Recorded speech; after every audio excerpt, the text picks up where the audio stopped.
Menard was not immune to the severe weather. You can see the steeple of Emmanuel Baptist Church in Clinton blown over by the high wind during last night's severe weather. You can see they're barely hanging on. No word on how much it's going to cost to fix that. Well, a Baltimore County church hit by lightning in yesterday's thunderstorm certainly is no stranger to tragedy. The steeple at the Glendon United Methodist Church went up in flames, but the pastor knows from history it certainly could have been worse. 11 News reporter Melissa Carlson is live at the church, and she has more on that for us. Melissa? Well, back in 1929, Glendon United Methodist Church burned to the ground. That was because of a furnace and an issue with that furnace. And yesterday, had another close call, only this time it was because of Mother Nature. Bibles are on the pews and the sanctuary is quiet. That's pretty normal for the Glendon United Methodist Church. Yesterday, however, was a different story. Heather Donatelli lives right next door and says she and her husband heard the roaring thunder and found the church in disarray. My husband went outside to walk the dog and came in and calmly asked me to come outside and see if there was any smoke, and there was. And at that point in time, he contacted Sue, the pastor's wife, to let them know that the steeple was indeed smoking. Pastor Norman Obenshane lives in the parsonage with his wife and son and says the two were home when Mother Nature struck. She heard a lightning strike somewhere and the lights flickered, and then the neighbor called to say there's smoke coming from your bell tower. She ran out, saw that that was true, and my son called 911 and fire companies responded very promptly.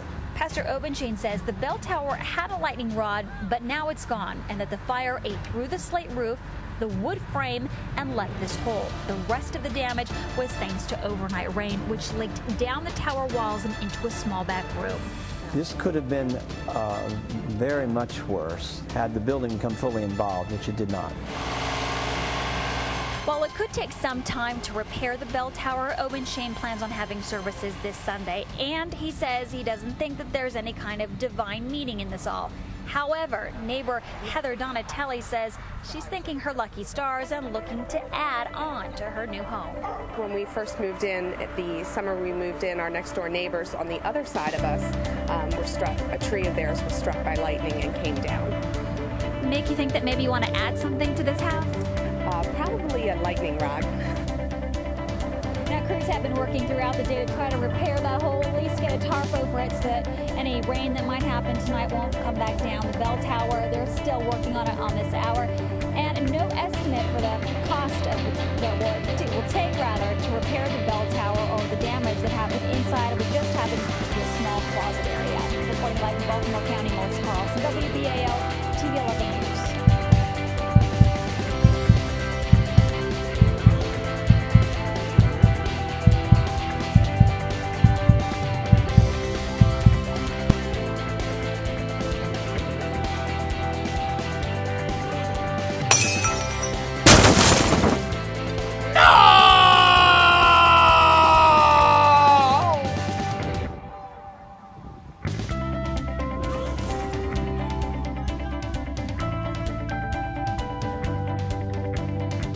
Homes along Wimbush Road and Old Lundy Road took a beating. Suzanne Lawler went to visit a North Macon congregation where a vital piece of history simply came tumbling down.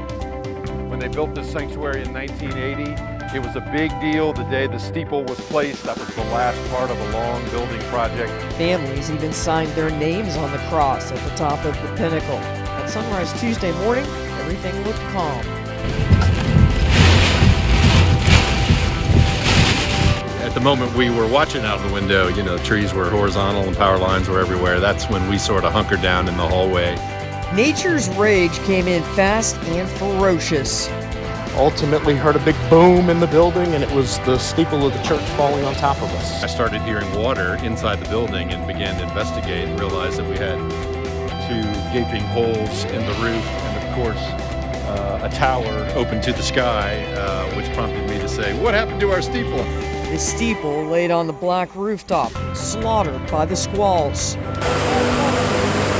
Crane crews moved in Wednesday to bring the beast to the ground. It took a good bit of the morning to gently get it to the concrete. Most of the metal that meant so much will go to the scrap heap. My primary emotion is gratitude, it really is. This is a great congregation, they'll weather this just fine. You never want to see damage to a building you care about, but no one was hurt. This entire mass of steel weighed 8,000 pounds, and the crew, they really did a good job bringing it down. Look, this is where they anticipated it coming, where they maybe 3-4 feet away from where they thought it would be. This is the only part that's it really is weighing heavy on people's hearts. This is part of the cross right there. It is completely destroyed. Pastor Hawkins hopes that they will find the other pieces inside the sanctuary, and he says they're going to do something special with that, like try and stitch it together and maybe put it where the entire congregation can see. Reporting in Macon, 13 WMAZ News. All right, and we have put the entire video of the crews taking the steeple off the roof today inside the story at 13WMAZ.com. Pastor Hawkins says they'll work it out on whether they'll be able to hold worship services in the building this weekend. So a lot of history here at Wheaton College. The steeple has to come down pretty quickly before another storm blows it over. So a lot of this area is cordoned off, but it's just sitting there right now, not doing anything. But I'm sure that the folks here at Wheaton College are going to try to get that down as quickly as possible. Also in DuPage County, 50,000 people are without power tonight. I'm live in Wheaton. Marcella Raymond, WGN News.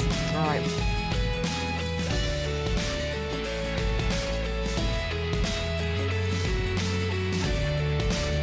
Our sacred place. A place of peace. It's our holy ground.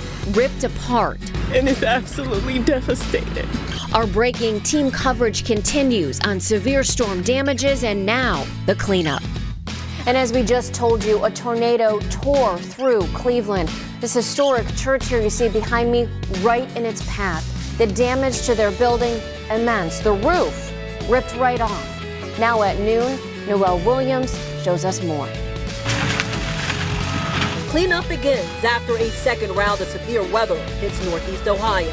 New life at Calvary Church on Euclid Avenue, one of the places hit the hardest. The roof from the church building, more than a century old, torn off. Pastor Kelly Sullivan gets emotional looking at the damage left behind. It's our sacred place. It's our holy ground. And it's absolutely devastated. It's hard to see our building look like this. Take a look at this gaping hole where the roof once was. Pastor Kelly Sullivan says that's where her church's youth group was located. She's glad no one, especially children, were inside the church at the time of that severe weather. Similar damage in Warrensville Heights. The roof and bricks at Lyman Steel Company ripped apart. Power lines left hanging and poles split in half. One man that works nearby shocked at the damage. Shocked. I was shocked. This doesn't happen around here. It really doesn't.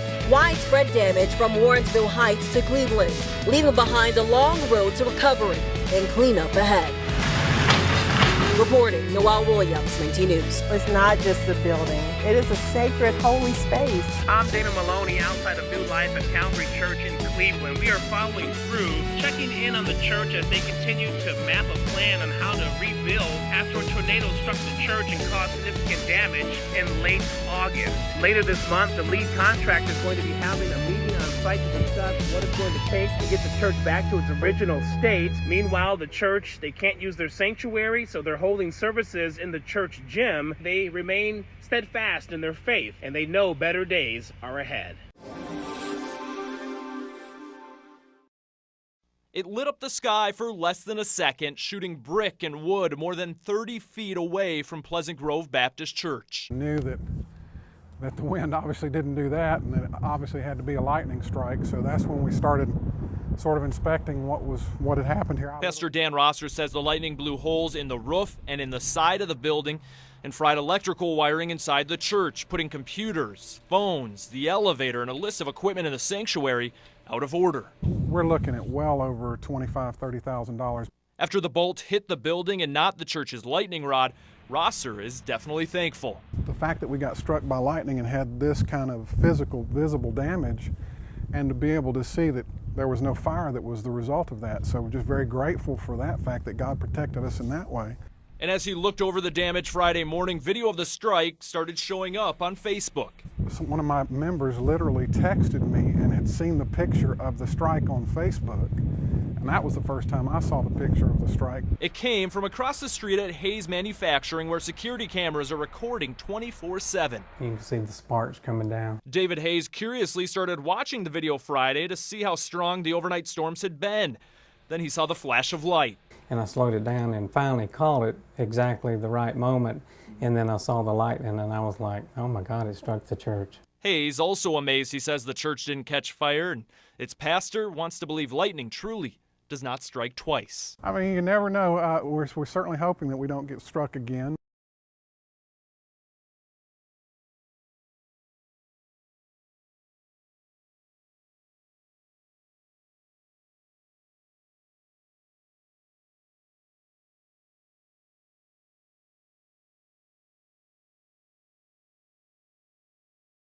Breaking news tonight out of Spartanburg County. Due to the weather, severe weather blew a church steeple into the street tonight.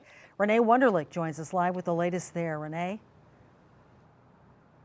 Carol, I'm right off of North Main here in Cowpens. Take a look at this. This is that church steeple that Chris was talking about. It's been roped off. It's actually on the sidewalk now. It is just absolutely ginormous here. You can see the extent of the damage. Now, this steeple was actually saved. You might remember from a fire in December. It ended up getting caught in utility lines now, and we do need to be careful around the debris, but take a look at the just extensive size of this thing blown down in that heavy wind. Again, this is from the Baptist Church in Cowpens. The storm brought down by trees. It came down onto power lines here. Now, we're not hearing of any injuries, which is a good thing tonight, but you can just see how strong those winds were to take this ginormous steeple down. We're live in Cowpens tonight. Renee Wunderlich, WYFF News 4.